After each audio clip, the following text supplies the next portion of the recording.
Tout allait bien pour cette petite entreprise de Chesterfield. Un carnet de commandes plein et une aide européenne pour agrandir l'usine.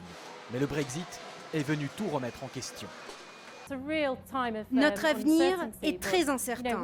On s'attend au moins à une baisse de 15% de notre chiffre d'affaires dans l'année qui vient. La petite usine envisage déjà des licenciements. Pris séparément, les chiffres sont encore modestes, mais à l'échelle du pays, ils pourraient être dévastateurs à terme. L'avertissement solennel ce matin du gouverneur de la Banque d'Angleterre a glacé les milieux économiques.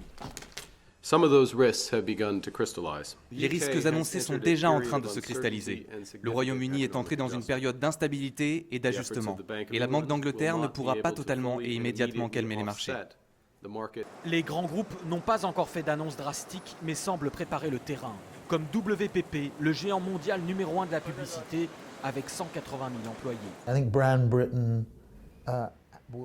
La Grande-Bretagne va souffrir. Ce sera le résultat des conséquences du Brexit. On va se marginaliser, devenir plus isolé, à l'heure où le monde s'ouvre de plus en plus.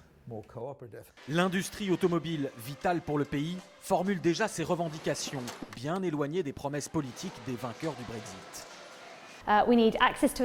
Nous devons avoir accès au marché commun. Nous avons besoin de la libre circulation des travailleurs en Europe. Il est trop tôt pour mesurer l'étendue des conséquences, mais ce qui est sûr, c'est que l'incertitude est l'ennemi du business.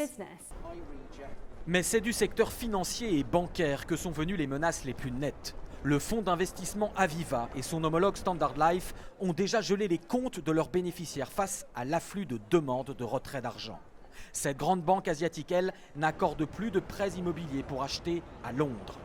Les banques HSBC et Morgan Stanley pensent délocaliser 1000 emplois chacune, notamment à Paris. La plus grosse douche froide vient de la banque d'affaires JP Morgan, qui envisage de supprimer purement et simplement 4000 emplois, le quart de ses effectifs britanniques.